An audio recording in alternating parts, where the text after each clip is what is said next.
Hello guys, welcome touch my life. നമ്മൾ discuss ചെയ്യാൻ പോകുന്ന സബ്ജക്റ്റ് എന്ന് പറയുന്നത് നേര് സിനിമയായിട്ട് ബന്ധപ്പെട്ടതാണ്. നേരെന്ന് പറയുന്നത് നമുക്കറിയാം ലാലേട്ടൻ്റെ വളരെ മോശം അവസ്ഥയിൽ റിലീസായ ഒരു സിനിമയാണ്. ഹേറ്റേഴ്സൊക്കെ ചോദിച്ചത് ലാലേട്ടൻ നിങ്ങൾ എവിടെ പോയി, നിങ്ങളുടെ അഭിനയത്തിന് ഇത് എന്ത് പറ്റി, ഉടനെ എങ്ങനെ തിരിച്ച് വരുമോ? അതുപോലെ തന്നെ ഈ ഒരു അവസ്ഥയിൽ ഫാൻസ് ഉൾപ്പെടെ ചോദിക്കാൻ തുടങ്ങി, ഏട്ടാ നിങ്ങളുടെ അഭിനയത്തിന് സബ് ടൈറ്റിൽ ഇടേണ്ട അവസ്ഥ വന്നല്ലോ, ഞങ്ങൾ ഇനി എന്ത് ചെയ്യും? ഹേറ്റേഴ്സ് എല്ലാം ഞങ്ങളെ ഏറി കയറ്റിക്കൊണ്ടിരിക്കുകയാണ്. ആരാ? ഫാൻസിനെ. അപ്പോൾ ആ രീതിയിൽ ഫാൻസ് ഉൾപ്പെടെ പറഞ്ഞു തുടങ്ങിയ ഒരു അവസ്ഥയിലാണ് നേര് സിനിമ റിലീസാകുന്നത്. നേരെന്ന് പറയുന്ന സിനിമ നമുക്കറിയാം വളരെ വലിയ കൊമേഴ്ഷ്യൽ എലമെൻസ് ഒന്നും ഇല്ലാത്തൊരു ചിത്രമാണ്. എന്നിരുന്നിട്ടും ആ സിനിമ ബോക്സ് ഓഫീസിൽ കാഴ്ചവെച്ചേക്കുന്ന പെർഫോമൻസ് എന്ന് പറയുന്നത് വേറെ ലെവൽ. അതിന് ഒന്നും പറയാനില്ല, വേറെ ലെവൽ എന്നല്ലാണ്ട് ഒന്നും പറയാനില്ല. ആ സിനിമ എന്നെ സംബന്ധിച്ചിടത്തോളം ഞാൻ പറയും ഒരു ഇളങ്കാറ്റാണ് നേരെന്ന് പറയുന്ന സിനിമ. ആ ഇളങ്കാറ്റ് അടിച്ചപ്പോഴേ ഹേറ്റേഴ്സിൻ്റെ നെഞ്ചൊക്കെ ഇങ്ങനെ പട്ടപ്പെടാന്ന് പറഞ്ഞ് കുലുങ്ങിയെങ്കിൽ ഇനി വരാൻ പോകുന്നത് കൊടുങ്കാറ്റാണ്. മലൈക്കോട്ടെ വാലിബൻ, റാം, എമ്പുരാൻ, ഈ 3 സിനിമകൾ റിലീസാകാൻ നേരത്തെ എന്തായിരിക്കും സംഭവിക്കാൻ പോകുന്നത്? ഇതിൻ്റെ കൂടെ ലാലേട്ടൻ തന്നെ പടച്ചുവിടുന്ന ഒരു അവതാരം ഉണ്ട്, ബെറോസ്. അത് ലാലേട്ടൻ്റെ പണ്ടത് നമുക്ക് ഇനി മുമ്പ് അറിയാൻ പാടില്ലാത്തതുകൊണ്ട്, ആസ് എ ഡയറക്ടർ എന്നുള്ള രീതിയിൽ നമുക്ക് അറിയാൻ പാടില്ലാത്തതുകൊണ്ട്, അത് എന്താകുമെന്ന് അറിയാൻ പാടില്ലാത്തതുകൊണ്ട് അതൊരു കൊടുങ്കാറ്റായിട്ട് ഞാൻ കൂട്ടുന്നില്ല. അത് ചിലപ്പോൾ ഇളങ്കാറ്റിനേക്കാളും വളരെ ശാന്തമായിട്ട് വീശിപ്പോകാനാണ് സാധ്യത. എന്താകും പടം റിലീസാകുമ്പോൾ നമുക്ക് നോക്കാം. ഇനി ട്രെയിലർ കാര്യങ്ങളൊക്കെ ഇറങ്ങാനുണ്ട്, ചിലപ്പോൾ അപ്പോഴത്തേക്ക് എൻ്റെ അഭിപ്രായം ഉൾപ്പെടെ മാറിയേക്കാം.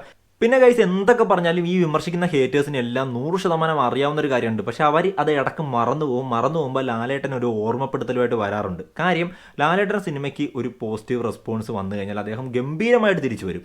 അദ്ദേഹത്തിൻ്റെ നെഗറ്റീവ് സമയങ്ങളിൽ ഹേറ്റേഴ്സ് എല്ലാവരും അദ്ദേഹത്തിനെ മാക്സിമം വിമർശിച്ച് ഏറി കയറ്റുകയും ചെയ്യും.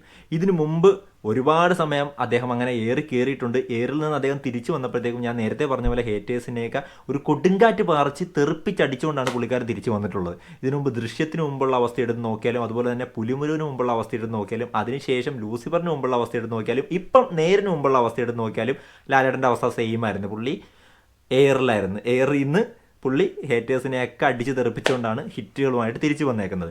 അതുപോലെ തന്നെ ഇപ്പം നേര് സിനിമയായിട്ട് എടുത്ത് നോക്കാൻ നേരത്ത് നേര് സിനിമ റിലീസായ ഈ ഒരു സമയം, ഇതേ സമയം ഓർമ്മപ്പെടുത്തുന്ന രീതിയിൽ ഇതിനു മുമ്പ് ഒരു ടൈം ഉണ്ടായിട്ടുണ്ട് ലാലേട്ടൻ. ഇതിനു മുമ്പ് ഒരുപാട് ടൈം അദ്ദേഹത്തിന് ഇതേപോലെ ഉണ്ടായിട്ടുണ്ട്. പക്ഷേ ഇത് ഏകദേശം പക്ക എക്സാക്റ്റ് ആയിട്ട് സിമിലർ ആയിട്ടുള്ള കാര്യങ്ങളാണ്. കാര്യം, 2016-15 ആണെന്ന് തോന്നുന്നു ജനത ഗ്യാരേജ് റിലീസായ സമയം. അതിനു മുമ്പ് മലയാളത്തിൽ ഒരുപാട് ഫ്ലോപ്പുകളുമായിട്ട് നിൽക്കുകയാണ്. ഫ്ലോപ്പ് എന്ന് പറയുമ്പോൾ എനിക്ക് തോന്നുന്നു മിസ്റ്റർ ഫോർഡ്, ലോക്പാൽ, അങ്ങനത്തെ കുറേ സിനിമകളാണെന്ന് തോന്നുന്നു ആ സമയത്ത് ഇറങ്ങിയത്. അതാണെന്നല്ല, അതൊക്കെ തന്നെയാണ്. മിസ്റ്റർ ഫ്രോഡ്, കൂതറ, ലോക്പാല്, പെരിച്ചാഴി, അങ്ങനെ കുറേ ബോംബുകൾക്ക് ശേഷമാണ് ഈ ജനത ഗ്യാരേജ് റിലീസാണത്. അത് റിലീസാകാൻ നേരത്ത് നല്ല റെസ്പോൺസ് കിട്ടി. ഒരു അന്യഭാഷാ ചിത്രമാണ്. ലാലേട്ടൻ്റെ പ്രകടനത്തിന് നല്ല റെസ്പോൺസാണ് കിട്ടിയത്. ആ ജനത ഗ്യാരേജ് പോലെ തന്നെ ഈ ഒരു സമയത്ത് ഈ ഒരു മോശം അവസ്ഥയിൽ ഇറങ്ങിയൊരു സിനിമയാണ് ജയിലർ എന്ന് പറയുന്ന അന്യഭാഷാ ചിത്രം. അതിനകത്തും പുള്ളിക്കാരൻ്റെ പ്രകടനത്തിനെ എല്ലാവരും പുകഴ്ത്തി. ചെറിയ സ്ക്രീൻ ടൈമിൽ തിയേറ്ററിൽ പുള്ളിക്കാരൻ ബോംബ് പൊട്ടിച്ചിട്ടാണ് പോയത്. അപ്പം അങ്ങനെ ഒരു തിരിച്ചുവരവ് ഒരു അന്യഭാഷാ ചിത്രത്തിലൂടെ പുള്ളി നടത്തി. അന്നും നടത്തി, ഇന്നും നടത്തി. അതിനുശേഷം വന്ന ചിത്രങ്ങൾ, അന്നാണെങ്കിൽ ജനത ഗ്യാരേജിന് ശേഷം റിലീസായത് ഒപ്പം എന്ന് പറയുന്ന സിനിമയാണ്. ഒപ്പം നമുക്കറിയാം വളരെ വലിയ കൊമേഴ്ഷ്യൽ എലമെൻസ് ഒന്നും ഇല്ലാത്ത ഒരു സിനിമയാണ്. അതിനകത്ത് ഗംഭീര പെർഫോമൻസും ബോക്സ് ഓഫീസിലും ഗംഭീര വിജയമായിട്ടാണ് ഒപ്പം വന്നത്. അതുപോലെ തന്നെയാണ് ഇപ്പം നേരും ഞാൻ നേരത്തെ ആദ്യമേ പറഞ്ഞ പോലെ വളരെ വലിയ കൊമേഴ്ഷ്യൽ എലമെൻസും വളരെ വലിയ ക്യാൻവാസിലുള്ള ഒരു ഗംഭീര ബ്രഹ്മാണ്ഡ പടം ആ ഒരു സംഭവമൊന്നും അല്ല. വലിയ ഫാൻ ഷോസ് ഇല്ലായിരുന്നു, ഒരു ഫാൻസ് പടമല്ല, അങ്ങനത്തെ ഒരു സംഭവം ഇല്ലാതെ വന്നു. ബോക്സ് ഓഫീസിൽ ഗംഭീര തൂക്കിയിടി. അതായത് 100 കോടിക്ക് അടുത്ത് ടച്ച് ചെയ്യാൻ നിൽക്കുന്നു പടം. അപ്പോൾ ആ ലെവലിലേക്ക് കയറിപ്പോയി നേരെന്ന് പറയുന്ന സിനിമയും അന്ന് ഒപ്പം എന്ന് പറയുന്ന സിനിമയും. ആ ഒപ്പത്തിന് ശേഷം റിലീസായത് എന്താണ്?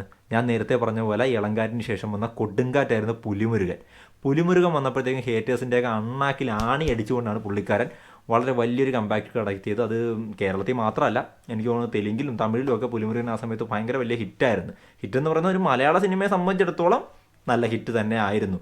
അതുപോലെ തന്നെ ഇനി വരാൻ പോകുന്ന കൊടുങ്കാറ്റാണ് മലൈക്കോട്ടൈ വാലിബൻ. അപ്പോൾ ഗൈസ്, അന്ന് പുലിമുരുകൻ റിലീസായപ്പോൾ വർഷങ്ങളായിട്ട് തിയേറ്ററിൻ്റെ പരിസരത്തുകൂടി പോലും പോയിട്ടില്ലാത്ത ആളുകളെ ഉൾപ്പെടെ തിയേറ്ററിലേക്ക് എത്തിച്ച സിനിമയാണ് പുലിമുരുകൻ. അതുപോലെ തന്നെ മലൈക്കോട്ടൈ വാലിബനായിട്ട് ലാലേട്ടൻ വരുമ്പോൾ എന്തായിരിക്കും സംഭവിക്കാൻ പോകുന്നത്? ആ സിനിമയുടെ ക്യാപ്ഷൻ തന്നെ എന്താണ്? മലയാളത്തിൻ്റെ മോഹൻലാൽ അവതരിപ്പിക്കുന്ന മലൈക്കോട്ടെ വാലിബൻ. അതെ, അദ്ദേഹം ഗംഭീര തിരിച്ചുവരവ് തന്നെ നടത്തും. അക്കാര്യത്തിൽ ഒരു സംശയമില്ല.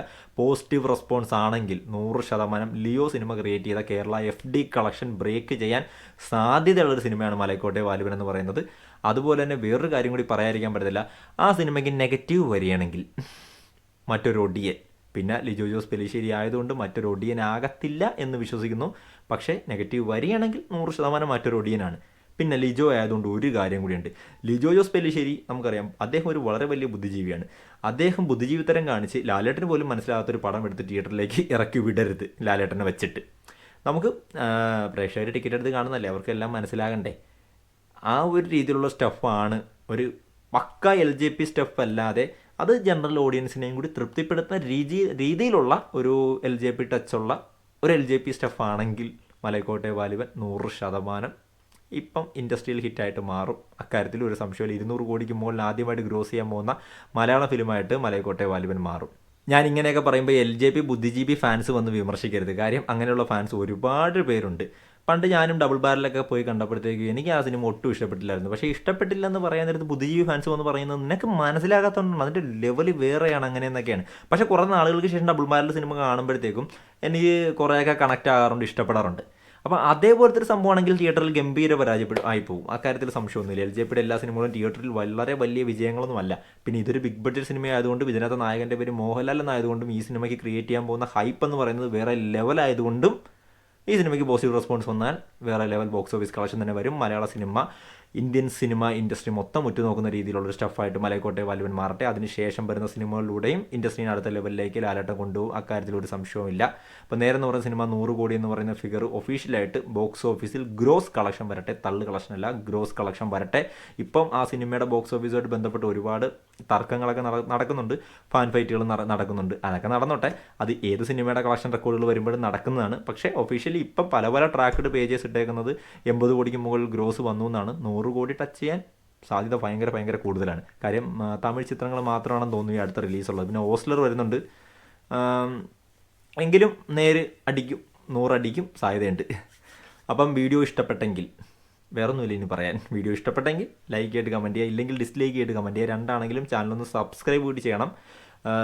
ഈ വീഡിയോ കാണുന്ന ലാലേട്ടൻ ഹേറ്റേഴ്സിനോട് ഒന്നേ പറയാനുള്ളൂ, ലാലേട്ടനെ പുകഴ്ത്തി പറയുന്നു എന്നൊരു കാരണം കൊണ്ട് ലാലേട്ടൻ ഫാനായിട്ട് ചിത്രീകരിക്കാതിരിക്കാൻ നോക്കുക. എന്നെ കാര്യം ഞാൻ ലാലേട്ടൻ ഫാനൊന്നുമല്ല, ഞാനൊരു മമ്മൂക്ക ഫാനാണ്. പക്ഷേ ഈ ഒരു സിറ്റുവേഷനിൽ പറയാൻ തോന്നിയ അല്ലെങ്കിൽ ഈ സബ്ജക്റ്റ് റെലവൻ്റ് ആണെന്ന് തോന്നുന്നത് കൊണ്ടാണ് ഇങ്ങനൊരു വീഡിയോ ചെയ്യുന്നത്. ലാലേട്ടനെ പുകഴ്ത്തി പറയുന്നതല്ല, കറക്റ്റ് കാര്യങ്ങളാണ് പറയുന്നത്. പ്രത്യേകിച്ച് പുകഴ്ത്താനൊന്നുമില്ല. സംഭവിച്ചേക്കുന്ന അല്ലെങ്കിൽ ഇപ്പോൾ കേരള ബോക്സ് ഓഫീസിൽ സംഭവിച്ചു കൊണ്ടിരിക്കുന്ന അല്ലെങ്കിൽ ഇനി സംഭവിക്കാൻ സാധ്യതയുള്ള കാര്യങ്ങൾ മാത്രമേ നമ്മൾ പറഞ്ഞിട്ടുള്ളൂ ഇതിനകത്ത്.